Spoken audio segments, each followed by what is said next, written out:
YS Rajasekhara Reddy గారు అంటే కోట్లాది హృదయాలు ప్రేమిస్తాయి. ఆయన తమ గుండెల్లో దాచుకున్నారు. వైఎస్ఆర్ అనే పేరు ప్రేమ ఆప్యాయతలకు ప్రతిరూపం. అలాంటి వైఎస్ రాజశేఖర రెడ్డి గారిని స్మరించుకోవడం అంటే ఆప్యాయత అనురాగాల గురించి చాలా ఉంటాయి. అయితే ఆయన్ను కట్టుకున్న భార్య కన్న బిడ్డలో అవి కనిపించడం లేదు. వైఎస్ రాజశేఖర రెడ్డి గారి పరువు ప్రతిష్టలు వాళ్ళిద్దరికీ అవసరం లేదా అనే ప్రశ్న కూడా లేవనెత్తుతున్నాయి. ఆ మహానేతను ఇష్టపడే హృదయాలు ఆవేదనతో ప్రశ్నిస్తున్నాయి. తల్లికి కూతురికి వైఎస్ రాజశేఖర రెడ్డి గారి మీద ప్రేమ అభిమానం లేదా? ఇంటి పరువును ఎందుకు వీధిన పడేసుకుంటున్నారు అని చెప్పేసి కోట్లాది మంది హృదయాలు చలించిపోతున్నాయి. ఆ మహానేతను ఇష్టపడే హృదయాలు ఆవేదనతో ప్రశ్నిస్తున్నాయి.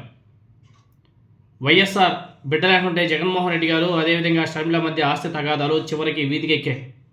అన్నా చెల్లెళ్ళ మధ్య అగాధం ఎవరో పూడ్చలేని స్థాయికి చేరిపోయింది. ఈ నేపథ్యంలో షర్మిల వైపు తన తల్లి వైఎస్ విజయమ్మ నిలబడడం ఇప్పుడు తీవ్ర చర్చాంశమైంది. చెల్లి ఆమె కుమార్తెకు తన కుమారుడైన వైఎస్ జగన్మోహన్ రెడ్డి గారు అన్యాయం చేశాడని చెప్పేసి విజయమ్మ రాసినటువంటి ఒక లేఖ ఇప్పుడు తీవ్ర దుమారం కూడా రేపుతుంది.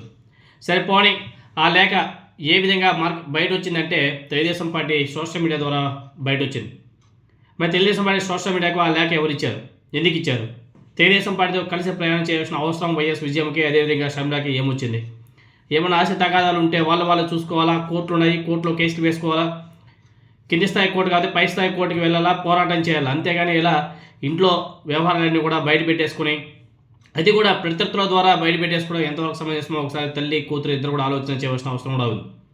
ఇంతకాలం షర్మిల వైపు మాత్రమే వైఎస్ఆర్ కాంగ్రెస్ పార్టీ శ్రేణులు కూడా తీవ్ర ఆగ్రహంగా ఉన్నారు. ఎందుకంటే షర్మిల ఒక విధంగా చెప్పాలంటే అన్నని, తండ్రిని, ఫ్యామిలీ అంటూ ఏమీ అవసరం లేకుండా ఇష్టానురీతిలో మాట్లాడుతున్నాము. ఇప్పుడు ఆమె ధోరణిలోనే తల్లి కూడా ఆమె వంత పాడుతూ అదే రీతిలో ప్రయాణం కూడా చేస్తుంది. దీన్ని గ్రహించిన వైఎస్ఆర్ కాంగ్రెస్ పార్టీ శ్రేణులు తీవ్రంగా ఆవేదన వ్యక్తం చేస్తున్నారు, తీవ్ర ఆగ్రహంగా కూడా ఉన్నారు.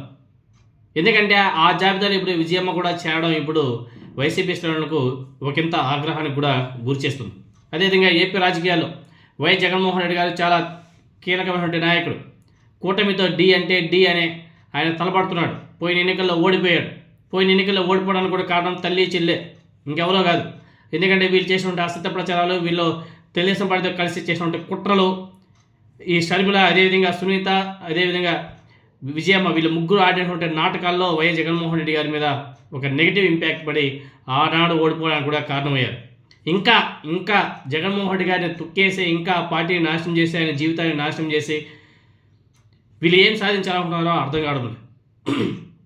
గత ఎన్నికల్లో ఘోర ఓటమి పరాజయం పాలైన అప్పటి నుంచి నెమ్మదిగా కోలుకుంటూ ఇప్పుడిప్పుడే అధికారంలో సొంత పార్టీ శ్రేణుల్లో భరోసా కల్పిస్తున్నాడు.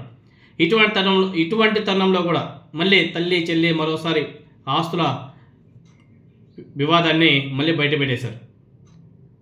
జగన్మోహన్ రెడ్డి గారి మీద తీవ్రమైనటువంటి అనుచిత వ్యాఖ్యలు చేశారు.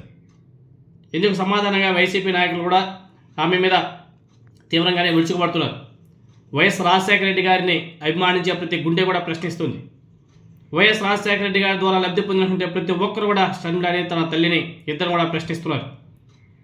వైఎస్ రాజశేఖర రెడ్డి గారు బతికి ఉన్నప్పుడే షర్మిల జగన్ మధ్య జరిగినటువంటి ఆస్తుల పంపకాల వివరాలన్నీ కూడా వెల్లడించారు వైసీపీ నాయకులు. అంతేకాదు చెల్లి మీద మమకారంతో 236 కోట్లు వైట్ మనీని ఇవ్వడం గురించి కూడా ప్రస్తావించారు. ఆస్తుల పంపకం జరగలేదన్నది పచ్చి అబద్ధం అని చెప్పేసి వైసీపీ నాయకులు కూడా వాదిస్తున్నారు. ఆస్తుల పంపకం జరగలేదని ఏ ఆధారాలతో మాట్లాడుతున్నారో సమాధానం చెప్పాలని చెప్పేసి కూడా డిమాండ్ చేస్తున్నారు. తల్లి చెల్లి ఇద్దరు కూడా సమాధానం చెప్పాలి. నిన్న విజయమ్మ గారు ఒక లేఖ రిలీజ్ చేశారు కదా, ఆ లేఖలో ఆమె ఏదేదో మాట్లాడేసింది. ఆమె రాసిందా లేకపోతే వేరే వాళ్ళ ద్వారా రాయించారా, వీళ్ళు సైన్ చేశారా ఏమనేది ఆ దేవుడికే తెలియాలా.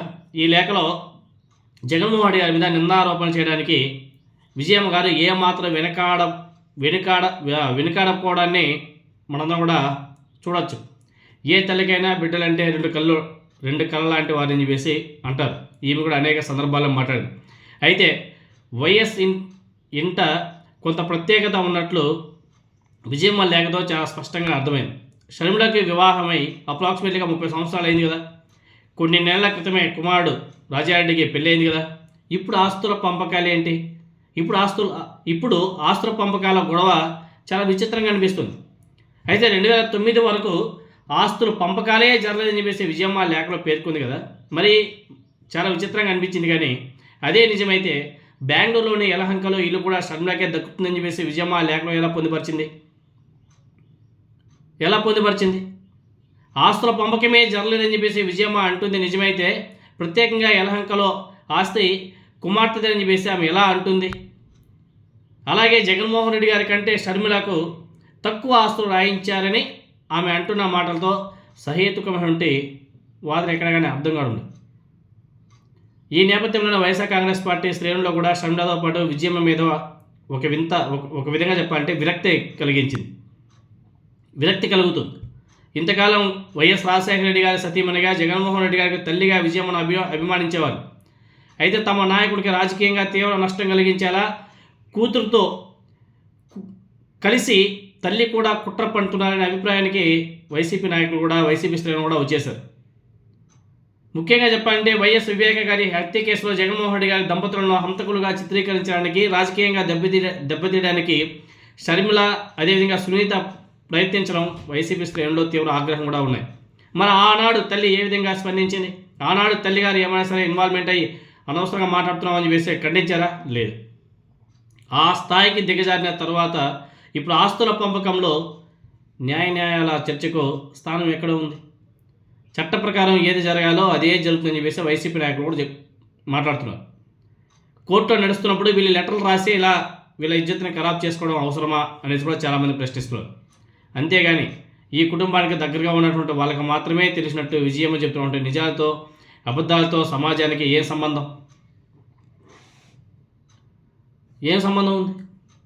ముఖ్యంగా ఆస్తుల వ్యవహారంలో మాటల కంటే రాతలకే ఎక్కువ ప్రాధాన్యం ఇస్తున్నారు. అవసరమేముంది? ఒకవేళ నిజంగా వైఎస్ జగన్మోహన్ రెడ్డి గారి శ్రేయస్సు కోరేవారే అయితే విజయమ్మ, షర్మిల ఇంత దుర్మార్గంగా కుటుంబ పరువు ప్రతిష్టలని బజార్న పడేసేవాళ్ళు కాదు కదా. వైఎస్ రాజశేఖర రెడ్డి గారి చరిస్మాన్ని వైఎస్ జగన్మోహన్ రెడ్డి గారు కొనసాగిస్తున్నాడని చెప్పేసి కూడా వైసీపీ శ్రేణులు గుర్తు చేస్తున్నారు. అదేవిధంగా వైఎస్ జగన్మోహన్ రెడ్డి గారి మాదిరిగా ప్రజల గుండెల్లో చోటు కోసం తప్పిస్తున్న జగన్ను ఆస్తుల పేరుతో బ్లాక్మెయిల్ చేయడాన్ని తల్లి కూతురు ప్రయత్నిస్తున్నట్టుగా కనిపిస్తుంది. వారి చర్యలు చూస్తూనే అర్థమవుతుంది. వైఎస్ రాజశేఖర రెడ్డి గారి మీద అభిమానంతో కోట్లాది మంది వైఎస్ జగన్మోహన్ రెడ్డి గారి వెంట నడుస్తున్నారు. రానున్న ఎన్నికల్లో చావోరేవో తేల్చుకోవడానికి జగన్మోహన్ రెడ్డి గారు పోరాడుతున్న క్రమంలో శత్రువులకు ఉపయోగపడేలా శత్రువులతో కలిసి ఇలా జగన్మోహన్ రెడ్డి గారి మీద లేనిపోని నిందలు వేసి వాళ్ళకు ఉపయోగపడేలా వారితో కుమ్మక్కే రాజకీయాలు చేసేవారిని ఏమనుకోవాలో ఏమనాలో మీరే సమాధానం చెప్పాల్సిన అవసరం ఉండదు. వైఎస్ కుటుంబంతో సాగుతున్నటువంటి పరిణామాలు ఆయన అభిమానులకు తీవ్ర ఆందోళన కూడా కలిగిస్తున్నాయి. కానీ వైఎస్ భార్య కుమార్తెకు మాత్రం ఎలాంటి ఆవేదన బాధ లేనట్టుగా కనిపిస్తుంది. వాళ్ళకి ఆస్తులు తప్ప కుటుంబ పరువు ప్రతిష్ట అవసరం లేదని అనిపిస్తుంది. తండ్రి గారి గౌరవాన్ని నిలబెట్టుకోవాలన్న ఆశ తపన ఎక్కడ కానీ కనిపించడం లేదు.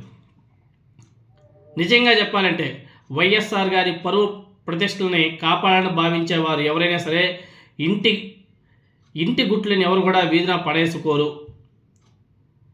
వైఎస్ఆర్ ఆయన కుటుంబ పరువు ప్రతిష్టల మీద అభిమానులకు ఉన్నంత కూడా ఇంట్లో వాళ్ళకి లేకపోవడం చాలా బాధేస్తుంది. చేతుల వైఎస్ అభిమానులకు భార్య కూతురు దూరం అయ్యారన్న మాట ఎక్కువగా వినబడుతుంది.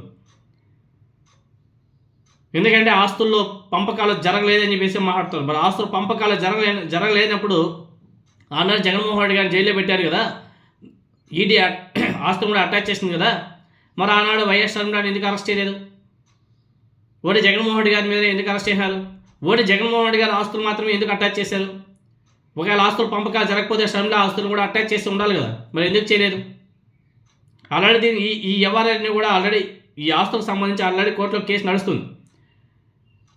కోర్టులో నడిచి జగన్మోహన్ రెడ్డి గారి ఫేవర్గా తీర్పు కూడా వచ్చింది. అయినా తట్టుకోలేక ఈ కేసును మళ్ళీ చెన్నై కోర్టులో కూడా పిటిషన్ దాఖలు చేశారు. అవసరం ఏముంది? కుటుంబ పరువుని జగన్మోహన్ రెడ్డి గారిని ఏ విధంగా బయటపడేయాలా, నాశనం చేయాలా అన్న దృక్పథంతో తల్లి కూతురు ఇద్దరు కూడా కలిసి ఆడుతున్న నాటకాలుగా చాలా స్పష్టంగా అర్థమవుతుంది. లేకపోతే రిలీజ్ చేసిన ఉంటే లేక వీళ్ళు రిలీజ్ చేయకుండా తెలుగుదేశం పార్టీ మీడియా ద్వారా సోషల్ మీడియా ద్వారా ఎలా బయటకు వస్తుంది? అవసరం ఏముంది? ఏ విధంగా వీళ్ళు కుమ్మక్కు కాకపోయి ఉంటే అది తెలుగుదేశం పార్టీ సోషల్ మీడియా ద్వారా బయటకు వస్తుందో ఒకసారి వీళ్ళందరూ కూడా సమాధానం చెప్పాల్సిన అవసరం కూడా